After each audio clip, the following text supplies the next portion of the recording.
This is wait, it's not recording. Hold on. Want to make sure I get my microphone. There we go.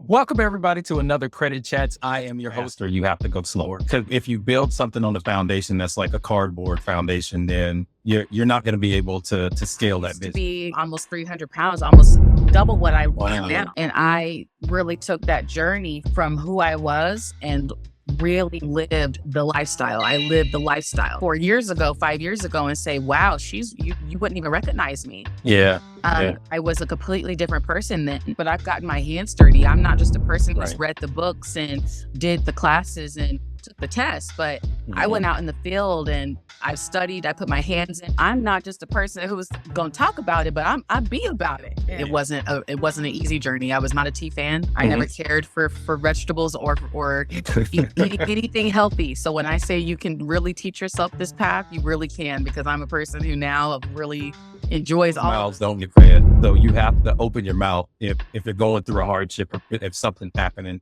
and find out what kind of programs there are for you. For sure. There's resources out there. Yeah. They just got to be found, got to be collected. Like The work. you just got to go for it. Yeah. You have to just take risk. And sometimes you may take a couple steps back, and that's okay. Sometimes you have to reposition yourself, get yourself on your feet. And that doesn't mean that you failed. That just means that you are repivoting. I'm blessed knowing that I was successful doing something I loved, and I still get to do what I love. It's just I have to reposition myself. While it is beneficial for my business to have a website, I can outsource it. Okay, I can pay somebody to do that, and it's almost like a one-time or a recurring maintenance cost, which is way less cost than for you to try to learn to do it yourself. Welcome to Credit Chats, where we deep dive into the financial maze and uncover how everything from your daily coffee to your dream home impacts your credit score. I'm LeBarron, and thank you for joining us. Each episode will explore the ins and outs of personal finance, hear from experts, and answer your questions. So tune in, take notes, and transform your financial journey with us. Let's get started. This is wait, it's not recording. Hold on. Want to make sure I get my microphone. All right, there we go. Welcome everybody to another Credit Chats. I am your host, LeBarron, and here is our Just a Tip segment where I give you a credit repair tip. So the minimum payment trap is like thinking you can bail out a sinking ship with a spoon. It might keep you from drowning today, but that debt will still be weighing on you tomorrow. Credit card companies love it when you only pay the minimum, because it means you'll end up paying them way more in interest and way longer in years. The real power move: pay more than the minimum whenever you can. Even if it's just a little bit extra, every dollar you put towards the principal reduces what you owe long term and frees you up for things you really want, like that dream house. So stop spooning water and start sailing smooth. All right, we have another Credit Chats that we're here, and I have Shay Koloff here of Zenith Moonco, and she is based in Colorado. Shay is a certified studying herbalist of 4 years who started Zenith Moonco originally for health and healing back in 2019.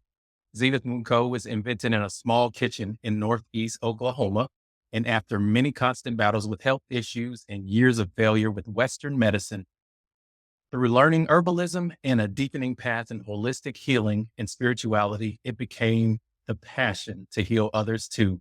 Welcome, Thank Shay. you. Hi, how are you? Good. And we met on the blocks. We were going for entrepreneur. For those of you that don't know, the blocks is it's a entrepreneur boot camp where we learn all of the things that we're taught the wrong way. And that's where we connected. And it was a great experience. And only if you've been there do you know how to describe it. Oh man, they're not kidding when they say like an experience really bonds people together. If you've never been through it, you'll never know what it's like. So Right. that is definitely the case here. All right, let's get into it. What inspired your journey into herbalism, and how did your background and personal experience influence your decision to pursue that path?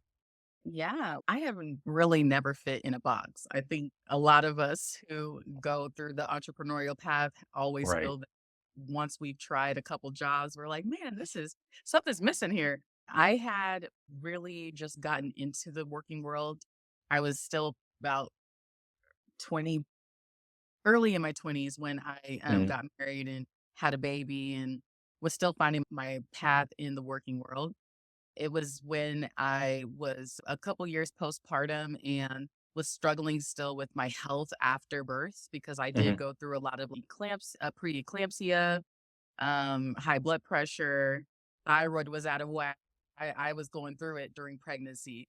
And Wow. afterwards, it took me a while to figure out what I could do to get myself back on a path to healthy, happy life. And a friend of mine introduced me to a community garden.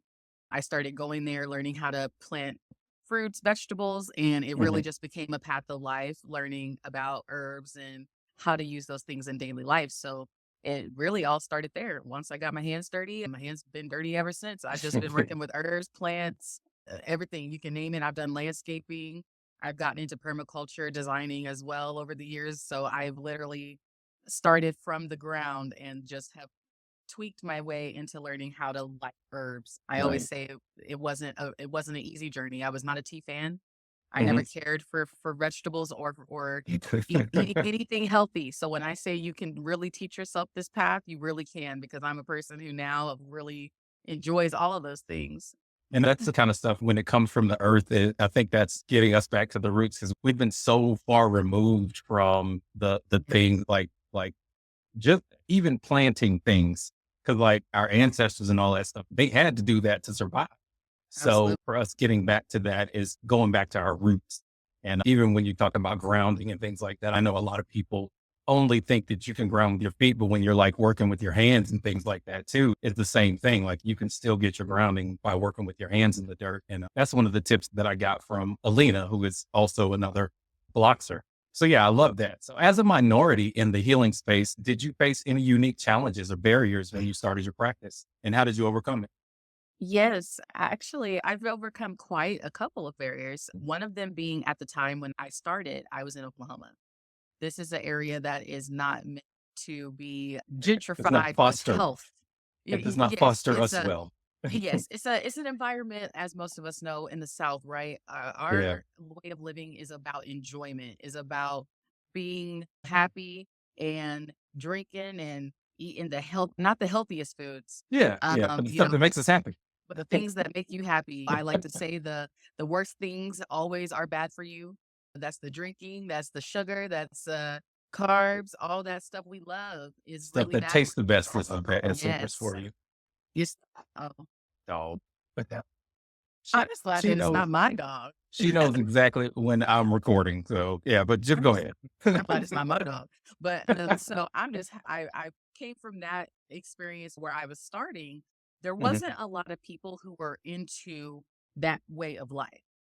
It was only until I moved to Colorado that I was in an area that people were more about healthy living, thriving in wellness. That was what I really had to come through. So that's key number one. Sometimes it's not your business, it's where you live, or it's Right. the market of where you live and what you're trying to That do. environment. Yeah, you Yeah. got to have the people that are around you that also Yeah. believe in what you're doing for that to thrive. So I just happened to be, it wasn't that I moved for my business, but I just happened to move Mhm. right after starting my business for the maybe first year or two. And I was seeing that it wasn't working.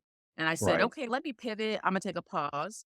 Uh-huh. And when I moved to Colorado, that's when I decided to really rebrand and focus on my business and what the actual goals were in my list. Because at the time when I started, I was doing more retail or Mhm. jewelry stuff like for people to wear or for people to use. And Right. instead, once I realized that I really had more of a gift for the herbal stuff and what I loved about herbalism and tea and Mhm. wellness, that really pivoted my business more into a wellness brand.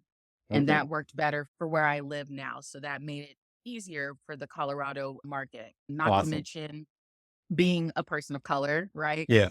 There aren't a lot of people in the wellness community that are people of color that are deemed like that are worthy of being successful.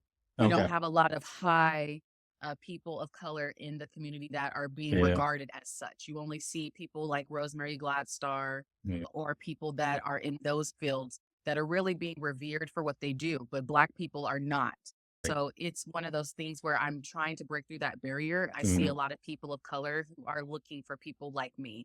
They want Yeah. someone in the wellness field that can relate to them and then Mhm. also help them with their wellness. So it's also about finding that market as well in an area that, even though it is bred for, I have a very small market to reach Yeah. my people. Yeah.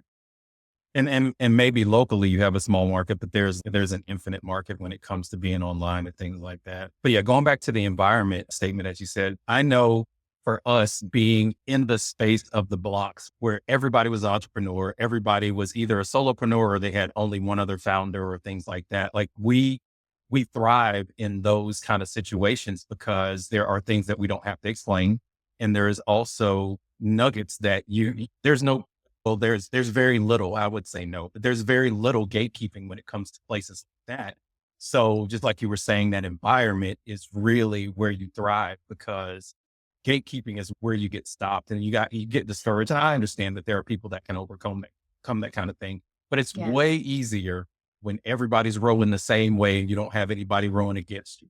So that's awesome. Like that you found your people or you found your environment that you could thrive in. So I'm very happy for you. Can you share a moment when you realized that herbalism could not only be a personal passion, but also a thriving business?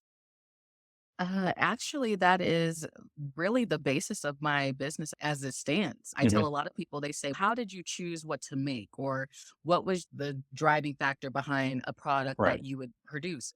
Mhm. Most of it came from people who asked. It started with my daughter. I Right. noticed that very early on when she was 4, she had the symptoms of ADHD. Mhm. And unfortunately, in a lot of states, many parents run into this issue where no matter what you may experience as the parent, the medical field will only step in at a certain period of time or at a Yeah. certain age. So I was at that period where she wasn't going to be tested until she was 6. The Mhm. state wouldn't even allow it until she was 6 years old. So I basically had to come up with my own natural remedies, Right. figure out how to help her in that time frame. So Yeah. I began developing a tonic that was really good for ADHD, good for brain focus, and things I like might need that. that. Exactly. And so I made that, right? And then people were Yeah. like, "Oh, what is that? What does it do?" And then next thing you know, I started selling it to those people. Then they said, "Hey, do you make things for pain? Hey, do you make things for stress? Hey, do you make things for depression, weight loss?" And it just kept rolling. So after that, I began really developing more into that space where I was able to not only help people with their ailments, but I was also able to really make a business model out of that, being able Right. to help people in those areas where they may have seeked other avenues, but they're not Right. seeing as much success. And that's another thing we learned at the blocks, letting the market tell you where you want to go. And when you already have products out there, or people are telling you like, these are the things that I need, or you got 10 people telling you like, I need something for ADHD. And you're like, I think these pain meds are going to be better for you. They're not going to buy it. So letting the market carve it out. And then once you have that path where you're carving it out and you're lucrative, then you can branch off to other things. But yeah, again, that's some of the things that we as entrepreneurs don't learn when we're going through the traditional ways. They're like, okay, you need to do this because it's lucrative, and that may not be your market. There may be 20 people that love that, but 1,000 people that need something else in your particular market. Just because it was successful for somebody else doesn't mean it's going to be successful for you. So, got to listen to your market. But do you have role models, mentors, and especially from minority communities that help guide you as you build your practice? Yes, actually, starting out, it was a battle to Mhm. find a community, especially finding a space where it was really allowed for my business to flourish. But I had a business mentor. Actually, it's this really nice older white man. He's so sweet. His name's Brian. And I met him through my efforts as a landscaper. He really saw my business and what I was doing and said, "Why aren't you doing that bigger? What Right. is your bottleneck? What is stopping you from expanding that business and making it bigger and better?" And I said, "I'm just me. It's just me. I have Mhm. only one person running this operation." And he said, "How can you figure out a way to make that expand? Or how can you Mhm. find a way to make your operation bigger?" So he was the first person who made me really believe in myself in putting those thoughts together in a way that would transition into actually owning a business. So that was Yeah. really the first push. And then as my business has developed and I've grown my community, my brand, and all of the customers and clients along with Mhm. it, I was then able to step into a role of being the president of the Holistic Professionals of Color, which is a nonprofit that does education and tools and resources for people of color to be able to have access to healing, natural healing modalities. So whether that's Reiki, whether that's herbalism, whether that's any kind of Ayurvedic healing or Yeah. wellness based type of stuff, it is Yeah. meant for people of color to have access to those options.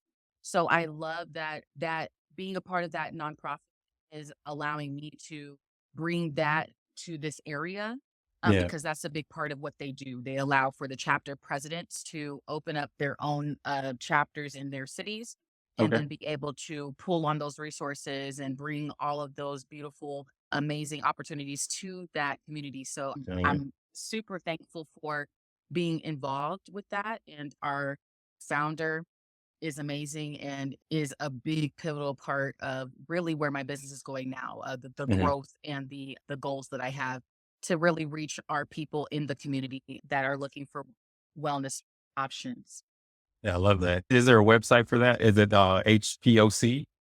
I believe it is holisticprofessionals.org, but I will Okay. definitely check All right, it and out. we'll post it Yeah. up here subsequently once you send it to me, so we'll make sure But yeah, the right. you can find it though just by that. If you look up Holistic Professionals of Color, Okay. or I believe HPOC.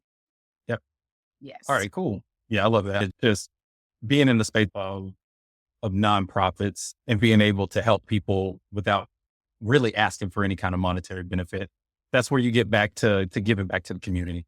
So yeah, how do you navigate the business side of herbalism, and particularly as a minority, where resources or support might not always be readily available?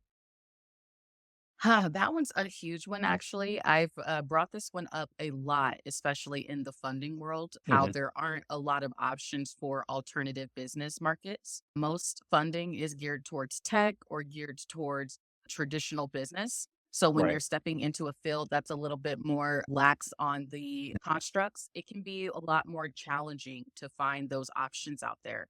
What I've really come to is community support. We Mhm. talked a lot about this in the blogs, about how we find funding, about how we really get Yeah. ourselves up from our bootstraps. And it is not an easy feat whatsoever. But what I really found was community. When you are able to gear your business model to include others and really build on that level of success in a way that is not just beneficial for you, but beneficial for them, it then brings along the option to the recycled funding type of situation where, Okay. you may have Yeah. other business owners paying into you, and Uh-huh. that is in turn paying into them. So that's basically how I got my business really off the ground, to get like the brick and mortar before I sold it, Mhm. was mostly getting business owners that had, let's say, things that I did not Mhm. do, and Yeah. I just outsourced those different Like things. bartering. And Yeah. yeah, I outsourced those different things because that was a big part of my business pivot as well, was outsourcing. A lot of us business owners, when we start, we want to do Yeah. everything ourselves. And we don't want to have other people's hands in our pot, or we don't want to have Mhm. other people trying to tell us how to run business. So it makes it difficult for us to be able to have those constructs lined up Yeah. where we can really have support in those levels of building the business. Mhm. So I had to actually really step back. When I did do that whole rebranding, I actually had to stop doing jewelry. I had to stop doing, Right. things that just were not conducive to my time. Yeah. And then I just outsourced those from other business owners. So I said, hey, I have a business, I have a building. You Mhm. have a great talent. Why don't you come take a spot? You pay me. And Right. then anything that you make throughout the month as a business owner, you get back 100% of your proceeds. So Mhm. that was how I ended up making money as a business owner, through that way, building up the business. But Okay. actually finding funding itself has been still a challenge. Mhm. As far as I still haven't really ever gotten, a large loan or really done any kind of grants or capital, but I have applied for them. Right. I just think that it's one of those things that it is a gray area still Mhm. for this market. Yeah. Yeah. And another thing that I've found being an entrepreneur, we think that it's going to save us so much money for us to be able to do it ourselves when there's the other aspect of time. Like Yes. if it's not really, because if it's not a skill that we want to develop, because most of us, we need a website. And that's one of the skills. Okay, if I learn how to make my own website, is this something that I want to build on? If you're not selling websites, then that's not really something that you're going to want to keep doing. There's Right. maintenance that goes into that. There's like updates and all of that stuff that goes into it. And that's stuff that you're gonna have to switch your mind. You're gonna have to switch the switch on and off for you to be able to understand that, for you to be able to do that stuff. And if that's not serving you as far as like a holistic healer, like Mm. I don't need to know websites if I'm doing holistic stuff. While it is beneficial for my business to have a website, I can outsource that. Okay, I can pay somebody to do that.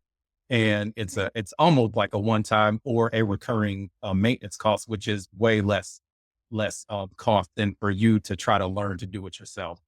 Absolutely. But yeah, going back to the guy that took a chance on you, is like helping you out with your business. And unfortunately, like there I've heard of a lot of instances where us as minorities, we get somebody like to sign off on us or co-sign for us to be able to do that. And I think some of that goes back to how we were like colonialized to think that Yeah. we need this other person that doesn't look like us to validate us so we Mhm. can go. And not saying that this is your story, but I've seen it in some different spaces to where, and even me with the business that I have also with investing in real estate, I reached out to a whole bunch of other minorities to Mhm. try to help me to do that kind of stuff.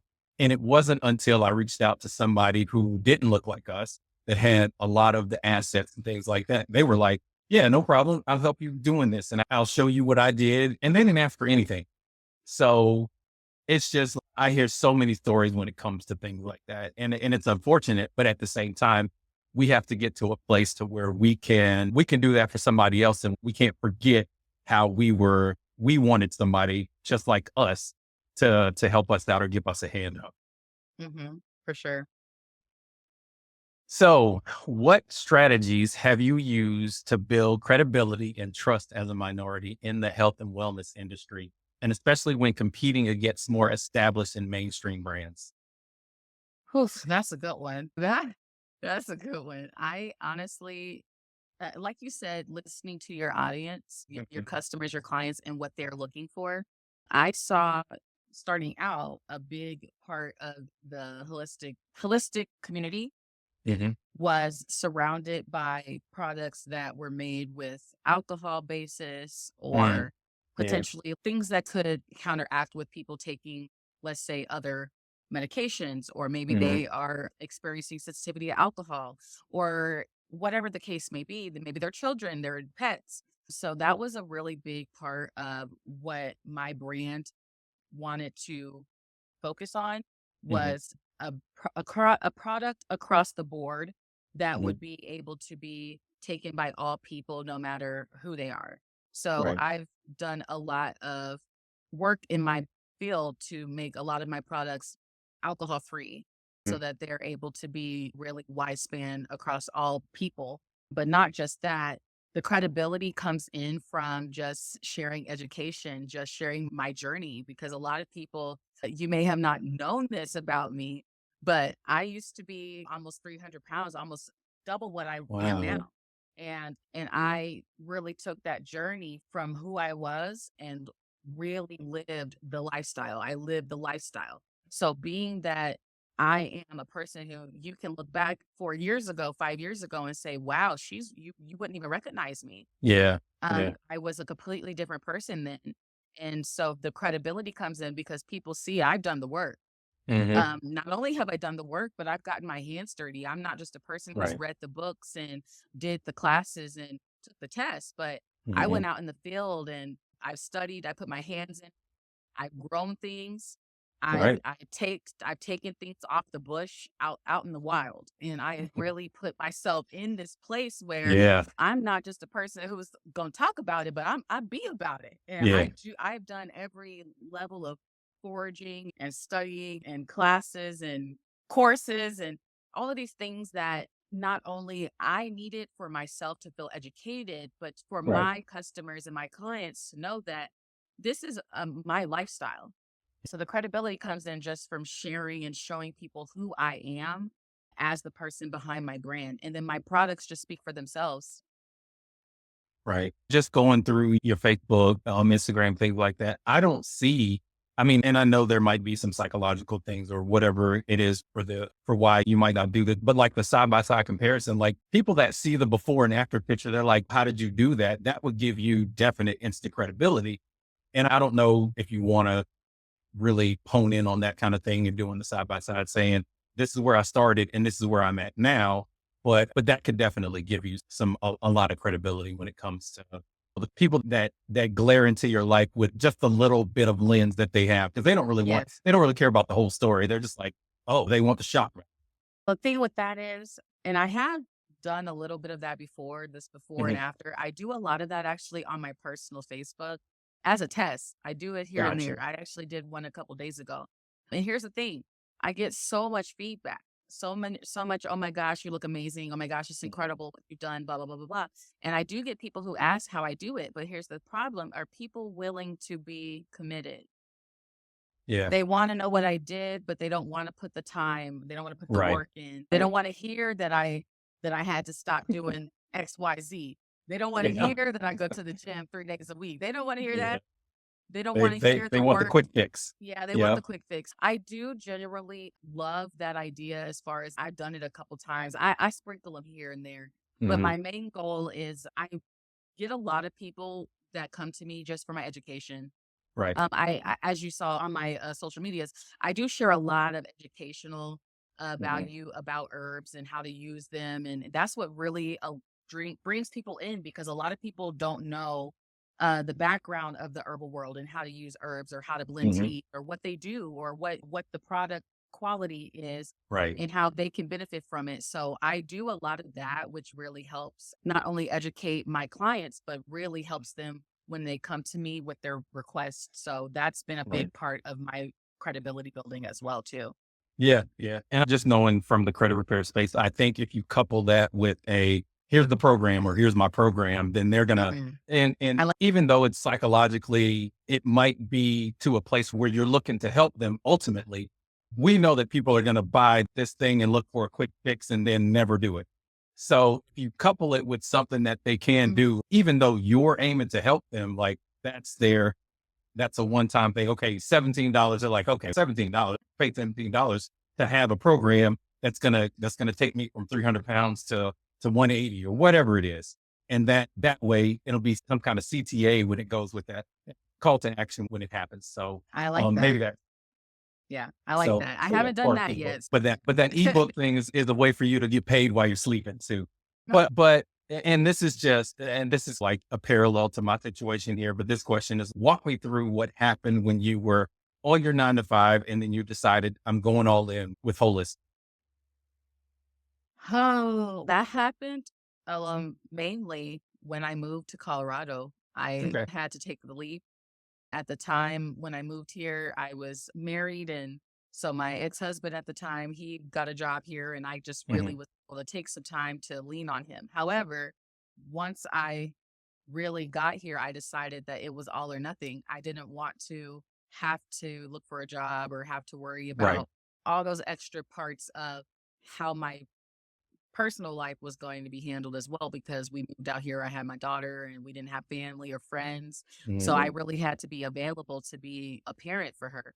So it was really all or nothing trying to make it work. And when I first moved out here, I actually ended up starting a whole separate business just because I knew that the business I was working on at the time wasn't going to be fast enough, stable enough to get Yeah. me on my feet. So I'm a closet artist. I like to paint, but I don't like to show people my art. Come on Okay. out the So closet, girls. Come on out the don't closet. I don't want to I like it to myself, but I use that as a strategy and said, okay, I may not be the person who can do anything too crazy or grand, but I use that as a strategy to start a mobile art business for children. And so Okay. I taught art lessons all throughout the area when I first moved Nice. here just to get Nice. myself making an income.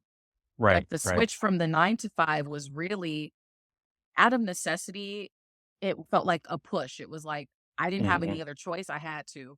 Yeah. But also that I was sick and tired of being sick and tired of looking for jobs. The job market can be rough out there. Yeah. And even when you need a supplemental income, it can still be such a burden sometimes just Yeah. doing the job market search itself. Like even in the times that I didn't need a Yeah. job, but just wanted a job, it Yeah. took 3, 4, 5, 7 weeks just to get hired on. And you're thinking to yourself, like in the real world, if I was really depending on this, how would I have made it 7 weeks without any income? So And, that's and a big part of and it. it's also, well, and I'm at this point now. So it's okay. So yes, it pays me well, but at what cost? So at the cost of not pursuing my dreams 100%, not working in my purpose 100%. Because while I am working in my purpose, there's I've gotten to a place in my 9 to 5 career where it's going to be very. I have a number that I have to get to for it to replace my income. Right. And at that point, it's okay. Apprehension there because you don't really believe in yourself. But there's no. I know if I keep doing this, then I'll never get to the point where I can replace my income. But it's still like that. Eek. Well, Appreh- it's the survival mindset. We have Yeah, bills that have to get paid, and your landlords don't care if your art show didn't sell no pieces, or absolutely. they don't care if you went out to an expo expecting to make a lot of money and it flopped, you didn't make anything. They're not going to Yeah. care about those things. So it does put that part of your survival Yes. mode in the front where you're like, I have to do the things I have to do to survive. But what I've learned more than anything when it comes to this business type field, Mhm. you just gotta go for it. Yeah. You have to Yeah. just take risk. And sometimes you may take a couple steps back, and that's okay. Sometimes you have Mhm. to reposition yourself, get yourself on your feet. And that Yeah. doesn't mean that you failed. That just means that you are repivoting. I say that all the time. I was a completely successful business owner with a brick and mortar for 3 years. And then I went through a divorce, had to take a step back. Now I have to work a 9 to 5 while I get myself back on my feet, working my business on the side. Mhm. But I still have a house and a roof over my head. I can pay Right. all of my bills on time. I'm blessed knowing that I was successful doing something I loved and I still get to do what Mhm. I love. It's just I have to reposition myself. Once Right. I get Right. repositioned, I'm back at it full And time, that's 100%. And that's just a part of the yeah. process. It's an ebb and a flow. And that's one of the things that I always say as well is to go faster, you have to go slower. So building that foundation, because if you build something on the foundation that's like a cardboard foundation, then you're not going to be able to scale that business. Yeah, it might look good to the outside people looking in that don't have anything. They're like, yeah, it looks good. You got a cardboard box there. But for you to build on top of that cardboard box, you're going to have to Yeah. make sure you have a foundation that's number one scalable. And then you have to think about it in the long term to make sure that, okay, if I have the processes in place, can somebody else come in and take over this if I'm not able to do it? And one of the other things that I found out on the last episode was that you can have insurance on your credit cards to where people Really? would, yeah. And you just have to ask about it because they don't advertise it. Okay. So for your credit cards and we all know about like the loans and stuff like that. When you get a house loan, they send you all of that stuff in the mail saying, okay, if you lose your job, you have this like Affleck insurance that you can pull on, but they have the same thing for credit cards. And if you're incapacitated, if you lose your job, if something happens to you, then you can pull on that insurance.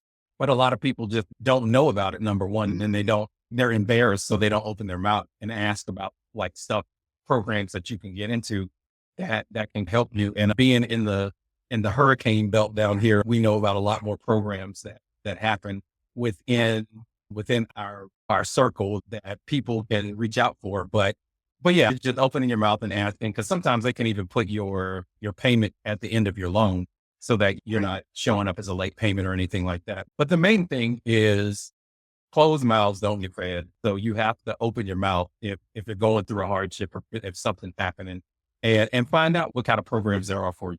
So For sure. There's resources out there. yeah, They just gotta be found, gotta be collected, like so Pokemon. we're like rounding the end here. And this is like one of the financial questions that we have here. What financial advice would you give to other minority entrepreneurs or even your younger self about getting into this space? Wow. I think the most important thing, if anything at all, is that you have to start somewhere, even if it's just with $5, $20, $50 a bag of beads. It doesn't matter. That's one of the biggest parts of my story that I Yeah. did forget to mention, but that is always the most inspirational I like to share, is that my business started with a bag of beads. It started with $0. I had nothing. I Mm. also didn't have a concept. I really just was like, I want to be a business owner. I'm going to start tomorrow.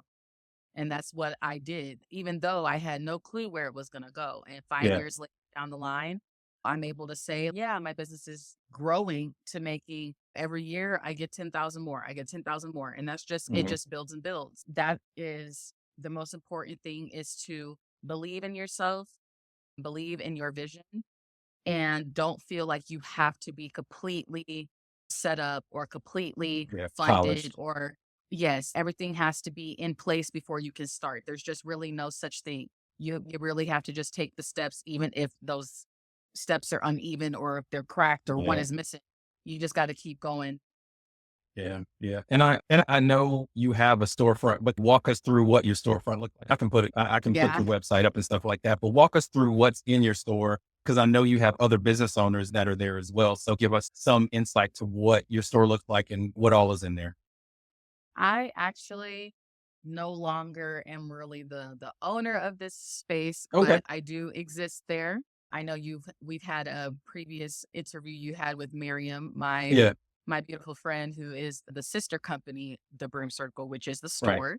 So she is amazing. And the store is actually what I would consider a co-op. It's very comfortable. We have spaces for some business owners like myself and one of our other associates. She is a massage therapist, so she has a room for herself, and then I have a Okay. room for myself as well, that I do my consultations and my Mhm. classes, and I make all my things there, like my little workspace, my warehouse. Gotcha.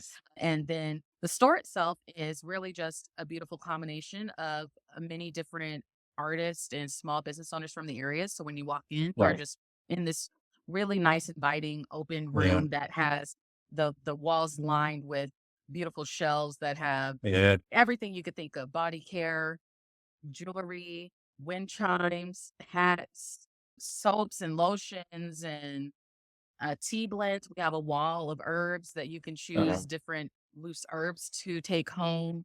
And literally, just the walls are filled with art, beard oils, calendars, little Yeah. teacups, little teaspoons, the little tea diffusers, crystals. You can Right. literally find a ton of different variations of things All inside the of woo-woo this. stuff, all the Yeah, woo-woo. all of the amazing retail that you Yeah. can think of, from the small trinkets to the really awesome herbal and wellness. Mm. We pretty much have in this open space for people to come and enjoy. And then we also have areas where people literally they chill out on pillows. They can have tea. Yeah. It's a vibe. But my Yeah. space is definitely in that collective, and we just share the space. So people come to me Okay. and I make them blends and do consultations and do classes, Nice. and we have a And really correct good me if I'm time. wrong, but there's a lot of wood in there and it brings you back to a earthy Yes. feel. Yes, So, we have a so lot of beautiful natural wood beams. yeah, yeah. I loved just even looking at it, like when we did our interview with Miriam, just even looking into space and things like that, it calms you down. It's just okay. Yes, I'm cool here. So where can people absolutely. find you? People can find me on any of my social medias: TikTok, Instagram, Facebook, at Zenith Moonco. Okay. And then our website is zenithmoonco.com. All right. So they can find all of my information there. And I'll post it somewhere. I don't know yes, where. I'll post it one of these somewhere. areas. And they can feel free to reach out or ask questions. I do a lot of herbal consultation, so that is Okay. a really big part of my business. So I'm here to help. And what's the address of your store for people that are in the Colorado Springs area? So I am going to share the address, but just know that the address will be changing really soon. So if you're trying to come see us, you got to come see us within the next 30 days. Because Okay. Did you know the new address or I you don't know don't yet? yet. Okay. I don't yet. All So right. So currently, just say the address is right here. You can find all of the information for the store at thebroomcircle.com. And anything for me as far as the herbal blends, custom making, consultations at zenithmoonco.com. Awesome. Awesome. This has been another exciting conversation with holistic healing and herbalists and all of that stuff. And I appreciate you, Shay. And Thank you. We appreciate you as well. You're doing the Lord's work out here, helping us with these credit cards and these credit checks and these loans, mister, because getting all the information to the people. That's what the people want. That's what the people want. But this has been another Credit Chat. Thank you guys for signing on, and we will see you next time. Whoa. Were you about to leave without hitting that like and subscribe button? I mean, you'll be back, right? So why not save yourself the hassle and just do it now? It's like putting your keys by the door, or packing your lunch, or packing 3 days before your flight and not the night of. It just makes life easier. Oh wait, did you just do it? I knew you had it in you. I appreciate that. See you next time. Same place, same channel. And remember, everything you need is inside of you.